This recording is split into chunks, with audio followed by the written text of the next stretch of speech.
우리에게 주시는 하나님의 말씀은 출애굽기 23장 14절부터 17절까지 보겠습니다. 구약성경 117페이지입니다. 제가 먼저 한 절 봉독합니다. 너는 매년 3번 내게 절기를 지킬지니라.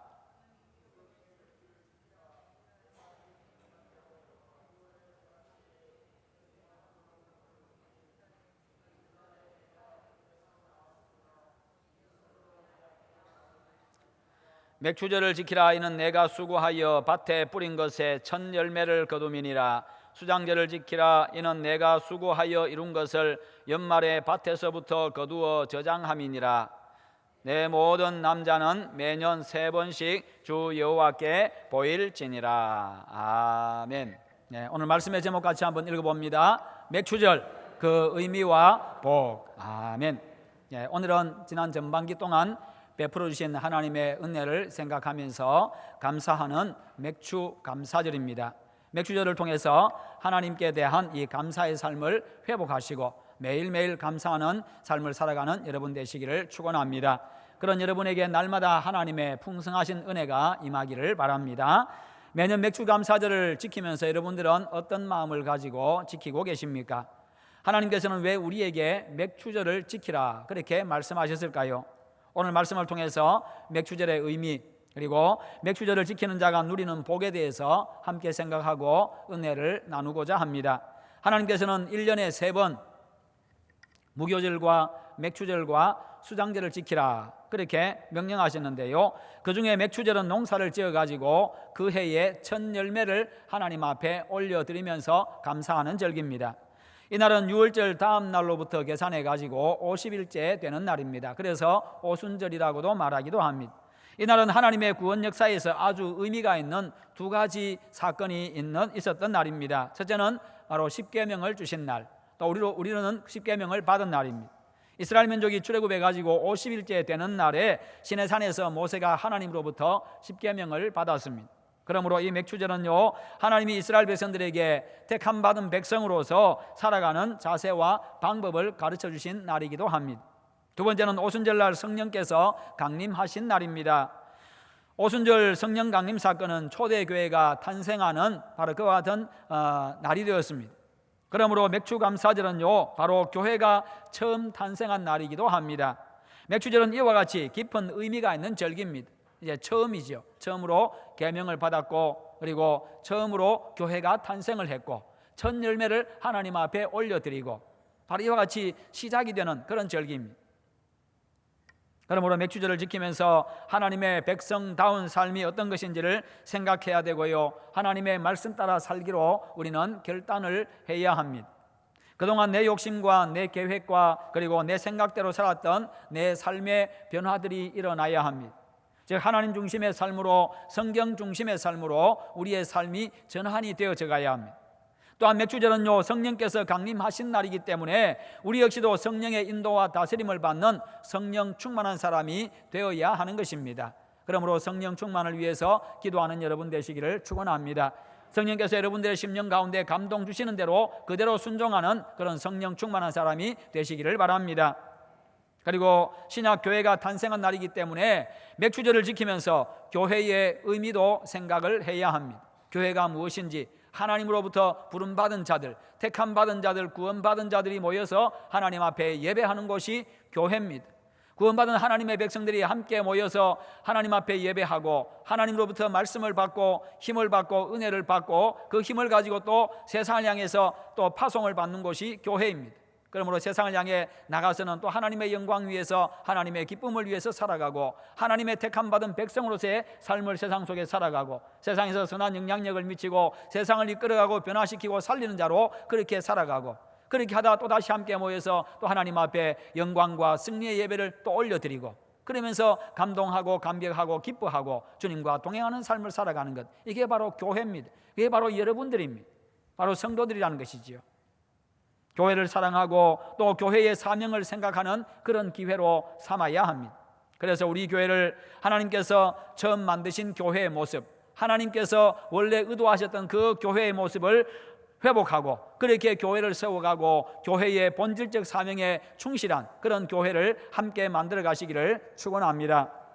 그러면 맥추절을 지키는 그 방법과 의미는 무엇입니까? 첫째는요, 첫 열매를 드려야 합니다. 하나님께서 첫 열매를 드리라 그렇게 말씀하셨습니다. 첫 열매를 드린다는 것은 가장 좋은 것을 드린다는 의미입니다. 또한 첫 열매를 드린다고 하는 것은 나의 모든 것을 드린다고 하는 그런 의미를 담고 있습니다. 또한 모든 것은 하나님의 것입니다라고 하는 그 신앙 고백이 들어있는 것이 바로 첫 열매를 드리는 것의 의미입니다. 그래서 우리는 맥추절을 맞이하면서 나는 하나님의 것입니다. 내 소유가 하나님의 것입니다. 내 모든 좋은 것들 하나님 앞에 올려드립니다. 그러면서 우리가 절기를 지키는 것이요. 출애굽기 13장 2절에 이스라엘 자손 중에서 사람이나 짐승을 막론하고 태에서 처음 난 모든 것은 다 거룩히 구별하여 내게 돌리라. 이는 내 것이니라 하시니라.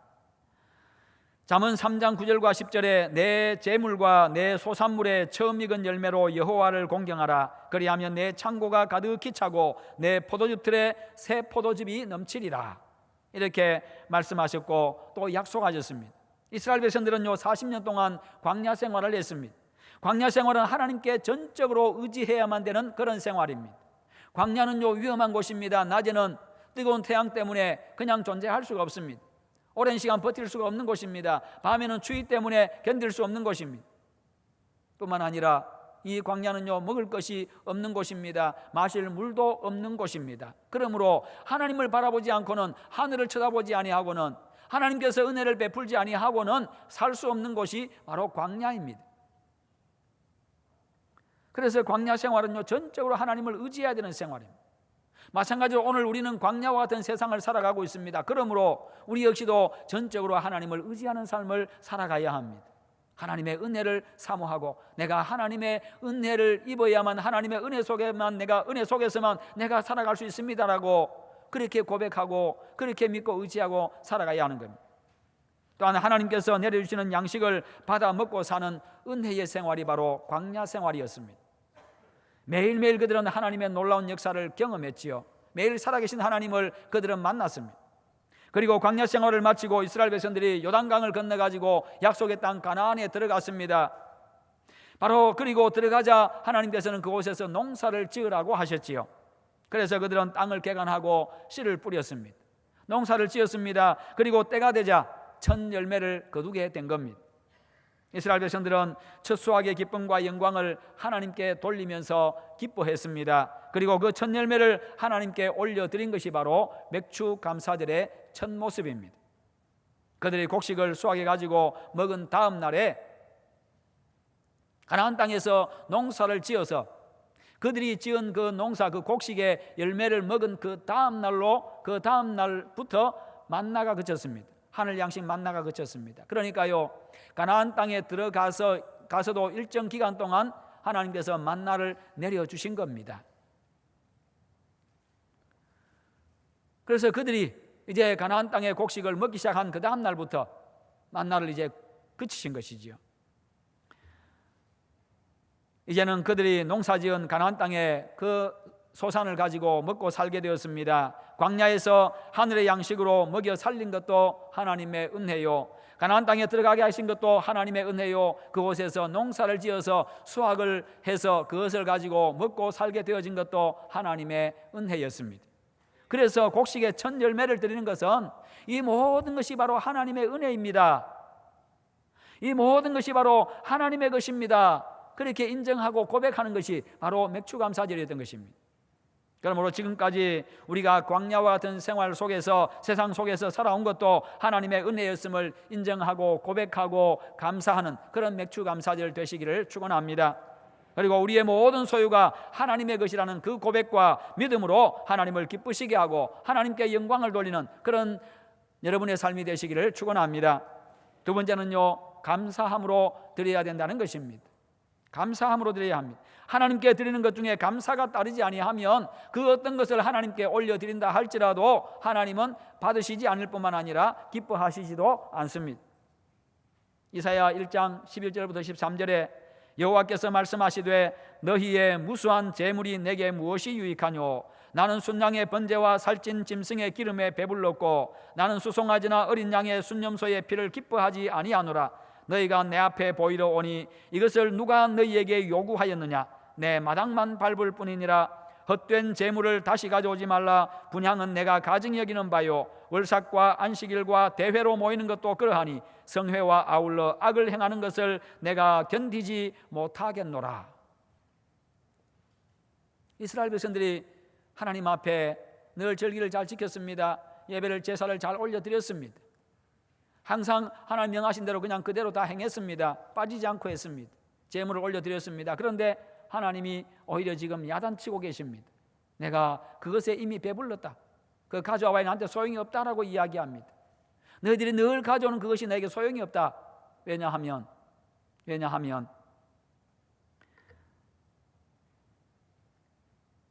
성회와 아울러 악을 행하는 것을 내가 견디지 못하겠노라. 삶 속에서 그들은 악을 행했습니다. 삶 속에서 그들은 하나님 없이 지냈습니다. 그렇게 지내다가 그냥 제사 지낼 때만 되어지면, 하나님 앞에 제사를 지낼 때만 되어지면, 절기가 되어지면 또 온갖 좋은 것들을 가져와서 하나님 앞에 올려드립니다. 그러니 내가 받지 못하겠다는 것이지요. 내가 역겹다는 것입니다. 내게 그게 필요 없다는 겁니다. 내가 무엇이 없어가지고 너희들에게 무엇을 요구하는 줄 아느냐? 나에게 중요한 것은 너희가 하나님의 백성다운 모습으로 사는 것이다. 세상 속에 나가서 하나님의 백성으로서의 삶을 살아가고, 그래서 우리에게 계명을 주신 것이지요. 하나님의 백성으로서 살라고. 그리고 그렇게 살면서 정직하게 벌고 성실하게 벌고 의롭게 행해서 벌었던 그 모든 수확들, 그 소득을 가지고 나에게 와서 감사함으로 하나님 앞에 고백하며 모든 것이 하나님의 은혜였습니다. 나 자신부터 시작해서 그리고 내 모든 소유가 다 하나님의 것입니다 라는 그런 신앙 고백, 그 감사의 마음을 가지고 내가 준비한 예물을 하나님 앞에 올려드리라는 겁니다. 그러면 하나님이 그것을 나와 함께 그 예물을 기쁘게 받으시겠다는 것이요, 그게 진짜 예물이라는 것입니다. 우리는 그렇게 예물을 준비해야 됩니다. 내 삶과 함께 하나님 앞에, 내 삶을 하나님 앞에 나를 올려드리는 그 표시로서 예배 시간 가운데 우리가 예물을 올려드릴 때에 그런 마음으로, 그런 자세로 올려드리는 것입니다. 그래서 우리는 주일에 하는 이 예물 준비하는 것, 단순히 그냥 토요일이나 금요일이나 미리 준비하는 그것으로 미리 준비하는 것이 아니라, 돈만 미리 준비하는 것이 아니라 내 삶으로 준비가 되어지고, 그리고 그것을 헌금이라고 하는 그 시간, 그 하나의 의식을 통해서 나를 올려드립니다, 그렇게 하나님 앞에 표현하는 겁니다. 감사를 표현하고 하나님에 대한 사랑을 표현하고 하나님에 대한 은혜를 표현하고 하나님을 사랑하는 뜨거운 마음이 있어야 합니다. 그래야 그렇게 할 수 있습니다. 왜요? 하나님을 사랑하는 것은 바로 나의 계명을 지키는 자라야 나를 사랑하는 자니, 나를 사랑하는 자는 나의 계명을 지키는 자니 라고 그렇게 말씀하셨기 때문입니다. 이 뜨거운 사랑의 마음 없이 형식과 외식에 이끌려 가지고 억지로 드릴 때에 아무 유익이 없다는 겁니다. 맥주절은요, 감사의 절기입니다. 감사하는 날입니다. 감사를 잃어버린 사람은 감사의 삶을 다시 회복하는 날이기도 합니다. 이스라엘 백성들은 가나안에 들어간 것을 감사했습니다. 또한 하나님의 은혜로 첫 곡식을 수확한 것에 대해서 하나님 앞에 감사했습니다. 그러면서 첫 수확을 하나님께 올려드린 겁니다. 마찬가지로 오늘 우리는 죄에서 구원하여서 영원한 새하늘과 새 땅을 주셨음에 감사해야 합니다. 우리 하나님께서 우리를 사랑하셔서 만세전에 우리를 선택하셨고 독생자 예수 그리스도를 나의 구원자로, 유일한 구원자로 보내주셔가지고 성령 하나님께서 내 마음을 감동시키시고 구원의 길 대신 예수 그리스도에게로 우리를 초청하셨고 내 마음을 열어서 예수님을 영접하게 하셨습니다. 그리고 하나님의 자녀 삼아주셨습니다. 영원한 천국 백성 되게 해주셨습니다. 그러므로 구원받은 그 은혜, 그것 때문에 내가 영원한 새하늘과 새 땅, 영원한 천국을 소유하게 되어졌습니다. 그것을 우리는 감사해야 되는 겁니다. 뿐만 아니라 이 땅에 살면서 일하면서 소득을 얻게 된 것도 감사해야 합니다. 하나님이 내게 건강 주셔서 일하게 해주셨고, 하나님이 내게 일터 주셔서 일하게 해주셨고, 그리고 그곳에서 성실하게 일하면서 내가 소득을 얻게 하셨습니다. 감사합니다. 이 하나님께서 얻게 하신 이 소득 내가 아름답게 사용하겠습니다. 하나님 기뻐하시도록 내가 사용하겠습니다. 내가 어디에 사용하든지 하나님 기뻐하시는 곳에 내가 사용하겠습니다. 애굽에서 나온 것도, 광야 생활을 무사히 마친 것도, 가나안에 들어온 것도, 거기서 농사를 지어서 수확하게 되어진 것도 모두 하나님의 은혜였습니다. 그것을 고백하는 것이 바로 맥추감사절이었던 겁니다. 마찬가지로 지금까지 지내온 우리의 모든 것이 다 하나님의 은혜인 줄 믿으시기를 축원합니다. 본문 15절 말씀에는 또 빈손으로 내 앞에 나오지 말라 그렇게 말씀합니다. 다시 말해서요, 마음과 정성이 들어있는 귀한 예물을 하나님께 드림으로 하나님을 향한 우리의 믿음과 감사와 사랑을 표현해야 된다는 것입니다. 행동으로 표현함으로 하나님에 대한 믿음, 행동으로 표현함으로 하나님에 대한 사랑, 행동으로 표현함으로 하나님에 대한 그 감사, 그것을 증명하라는 것입니다. 행동으로요. 믿음도 사랑도 감사도 행동으로 표현될 때 비로소 완성이 되어집니다. 진짜가 되는 겁니다. 성도 여러분, 우리의 인생 자체가 하나님의 겁니다. 그래서 우리 인생은요, 하나님께서 책임져 주십니다. 하나님이 은혜로 함께 해 주십니다. 내가 살아가는 모든 것이 하나님의 은혜입니다. 그러므로 언제나 기쁨과 넉넉한 마음으로 늘 감사하고 사랑과 믿음을 표현하는 여러분 되시기를 축원합니다. 아침에 일어나도 하나님 눈뜨게 하심을 감사합니다. 오늘도 이 하루 내게 허락하심을 감사합니다. 하나님, 오늘도 내 걸음걸음마다 함께 해주셔서 감사합니다. 걸음 인도해 주심을 감사합니다. 이 하루 하나님께서 인도해 주셔서 이 하루 무사히 보내게 하심도 감사합니다. 그러면서 하루하루 살아가고, 그래서 항상 이 감사의 말이 내 입에서 떠나지 아니하고 감사의 마음이 내 속에서 떠나지 아니하고 계속해서 그렇게 하다 보면요, 그것이 내 삶이 되어지고 감사가 내 삶이 되어집니다. 내 가슴은 점점 풍성해져 갑니다. 내 삶도, 내 삶의 모든 환경 여건들도 점점 풍성해져 가고 형통하게 되어지고 풀려지고 열려지고 뚫려지는 것입니다. 이게 바로 하나님의 은혜입니다. 마지막 세 번째는요, 하나님은 그렇게 절기를 지키는 자에게 복을 약속하셨습니다. 출애굽기 34장 24절에 내가 이방 나라들을 내 앞에서 쫓아내고 내 지경을 넓히리니 내가 매년 3번씩 여호와 내 하나님을 뵈려고 올 때에 아무 사람도 내 땅을 탐내지 못하리라. 하나님께서 내 생업을 지켜주시겠다, 하나님이 나를 보호하시겠다 약속하고 계십니다. 내가 내 집을 비워도, 내 생업의 현장을 비워도 하나님이 지켜주시겠다. 그 누구도 탐내지 못하게 하시겠다, 해하지 못하게 하시겠다, 무너뜨리지 못하게 하시겠다. 잠언 3장 10절에 내 재물과 내 소사물의 처음 익은 열매로 여호와를 공경하라. 그리하면 내 창고가 가득히 차고 내 포도즙 틀에 새 포도즙이 넘치리라. 모든 것이 하나님의 것이니 가장 좋은 것으로 구별해서 올려드리고, 내 자신과 내 모든 것이 다 하나님의 것입니다, 온 우주 만물이 다 하나님의 것입니다 라는 그런 신앙 고백을 가지고, 그런 믿음을 가지고 하나님 앞에 예물을 올려드릴 때에, 그런 인생 하나님 중심의 삶을 살아갈 때에 하나님이 넘치게 채우시겠다 약속해주고 계십니다. 그것도 새 포도즙이 넘치리라. 매년 포도나무에 포도가 주렁주렁 열리게 해주시겠다 약속하고 있는 겁니다. 성도 여러분, 하나님의 사랑과 은혜와 복을 받는 길은 감사 생활에 있습니다. 우리 인생의 모든 것이 하나님의 은혜임을 기억하고 여러분 범사에 감사하는 여러분 되시기를 축원합니다. 범사라고 하는 것은요, 좋은 일과 그리고 슬픈 일, 아팠던 일, 그리고 형통한 일, 그 모든 일들이 다 포함된 게 바로 범사입니다. 여러분의 삶 자체가 바로 감사가 되시기를 축원합니다. 성도 여러분, 오늘 맥주감사절을 맞이해서 하나님의 은혜를 다시 한번 헤아려 보시고 넘치는 감사 생활을 하는 여러분 되시기를 축원합니다. 여러분의 삶 자체가 감사가 되어지고 평생 감사하는 사람이 되시기를 바랍니다.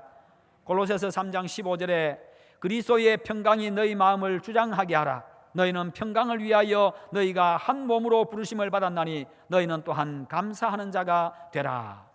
그리스도의 평강이 너희 마음을 주장하게 하라. 그리스도의 평강이 내 마음에 가득 차서 그 어떤 것이 나를 헤아려 한다 할지라도, 나를 찌르고 나에게 시련을 준다 할지라도 그 평강이 떠나가지 아니하도록, 그 평강이 나를 지배하도록, 어떤 상황 가운데서도 평강을 유지하고 평강을 누리도록 하라. 그렇게 말씀합니다. 이게 바로 그리스도께서 주시는 평강입니다. 세상이 주는 평안이 아니고 그리스도께서 주시는 평강. 우리 안에는 바로 예수 그리스도가 계십니다. 그러므로 우리 안에는 그리스도께서 주시는 그리스도의 평강이 있는 겁니다. 그 평강이 여러분의 마음을 주장하게 하시기를 바랍니다. 여러분의 마음을 다스리게 하시기를 바랍니다. 그러지 아니하면요, 항상 내 감정 따라서, 환경 따라서 말하고 내 감정 따라서 말하고 행동하게 되어집니다. 그러면 실수합니다. 그러면 실패할 때가 훨씬 더 많습니다. 그러면 후회할 때가 훨씬 더 많습니다. 하나님은 우리에게 구원의 은혜를 주시고 세상 살아가는데 필요한 것들을 채워주셨고 그리고 채워주실 것입니다. 그러므로 이 은혜를 생각하며 형통한 때에도, 역경의 때에도, 고난의 때에도 감사할 수 있는 성숙한 성도가 되시기를 축원합니다.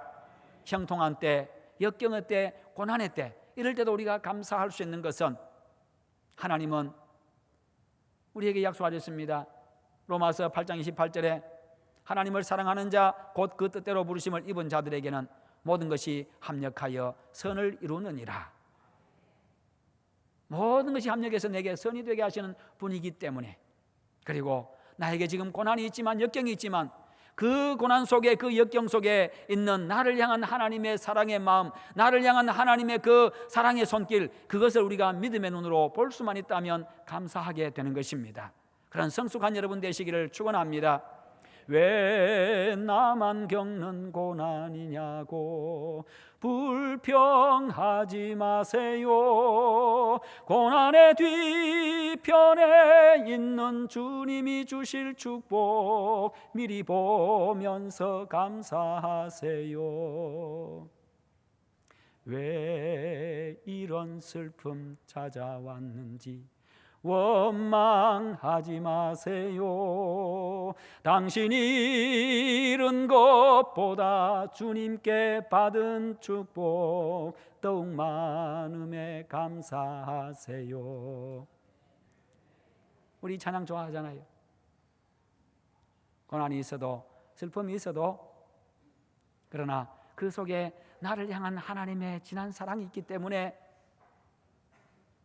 나를 그냥 보기만 해도 기쁨을 이기지 못하시는 그 하나님의 그 놀라운 사랑이 있기 때문에 모든 것이 합력하여 선이 될 줄 믿고 감사하게 되는 것입니다.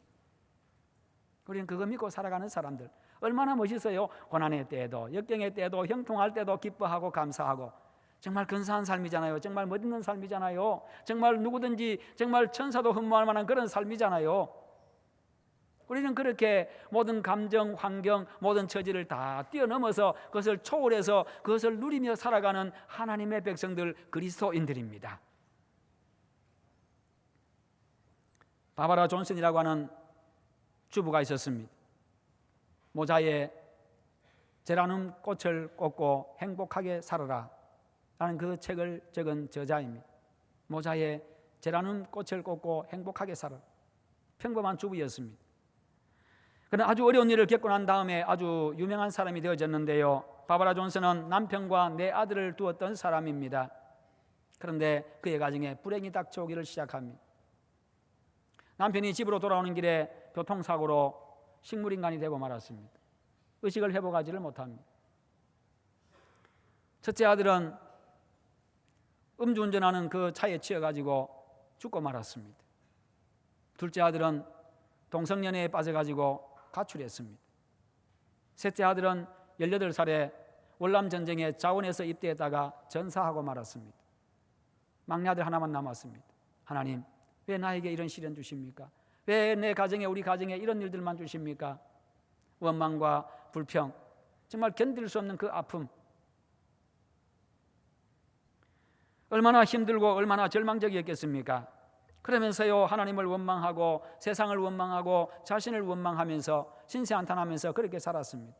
그렇게 하루하루 이렇게 보내다 보니까요, 자신이 육체적으로, 정신적으로, 영적으로 완전히 피폐해지는 것을, 완전히 망가지는 것을 그가 깨닫게 되었습니다. 그러자 어느 순간 정신이 번쩍 들면서 내가 이렇게 살아서는 안 되겠구나, 이렇게 내가 부정적인 생각만 하고 살아서는 안 되겠구나, 긍정적인 삶을 살아야 되겠다, 다시 내가 마음을 다잡고 내가 다시 한번 긍정적인 삶을 살아야 되겠다, 이렇게 결단하게 되어집니다. 그래서 그는 다시 하나님 앞에 나갑니다.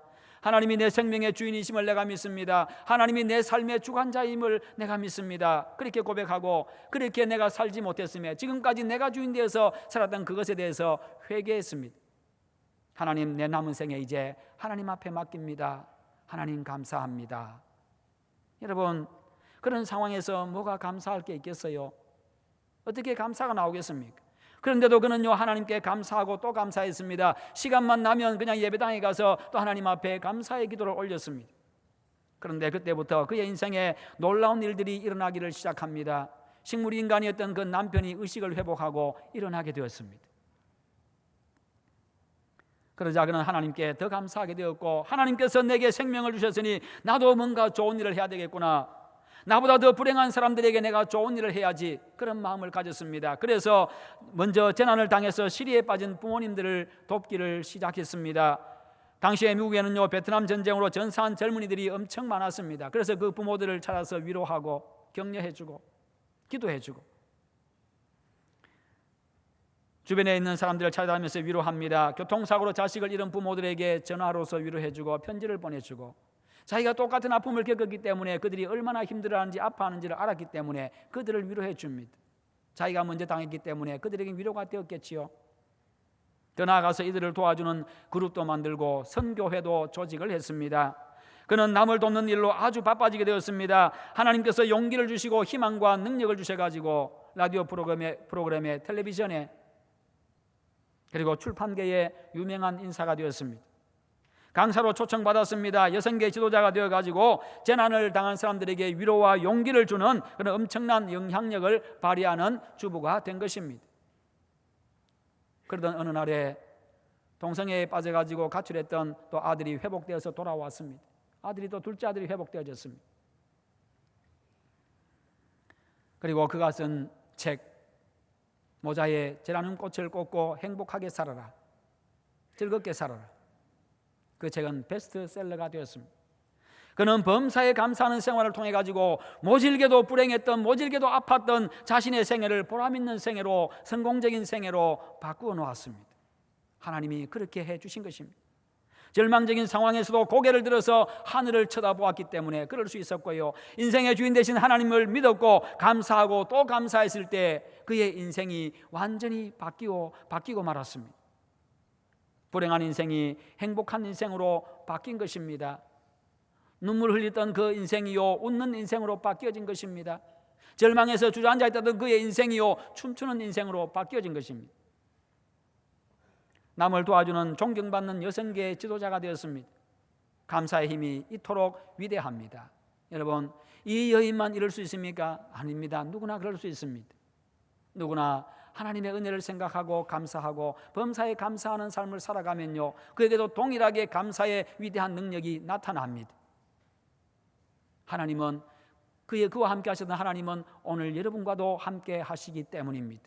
그의 감사를 받으셨던 하나님은요, 오늘 여러분의 감사도 받으실 것이기 때문입니다. 그를 사용하셨던 하나님은 오늘 여러분들도 반드시 사용하실 것이기 때문입니다. 그렇다면 여러분은 어떻게 인생을 사시겠습니까? 성도 여러분, 맥주감사절을 맞이해서 감사를 회복하셔서 매일매일 감사하는 여러분 되시기를 바랍니다. 감사가 여러분의 체질이 되고 감사가 여러분의 삶이 되고 감사가 여러분의 생활이 되시기를 축원합니다. 감사의 삶은 기쁩니다. 감사의 삶은 평안합니다. 감사의 삶은 즐겁습니다. 감사의 삶은 풍성합니다. 감사의 삶은 능력이 있습니다. 감사의 삶은 행복합니다. 감사의 삶은 모든 것을 건강하게 만들어줍니다. 감사의 삶은요, 모든 것을 치유하고 회복시켜 줍니다. 감사의 삶은요, 나의 매일을 승리의 날로 만들어 줍니다. 여러분 모두가 매일 매 순간을 감사하는 감사의 사람이 되시기를 축원합니다. 작은 일부터 감사하고 가정에서든지 교회에서든지 직장에서든지 항상 하나님께 감사의 씨를 뿌려서 그 열매를 풍성하게 거두며 살아가는 복 있는 여러분 다 되시기를 주님의 이름으로 축원합니다. 기도하겠습니다.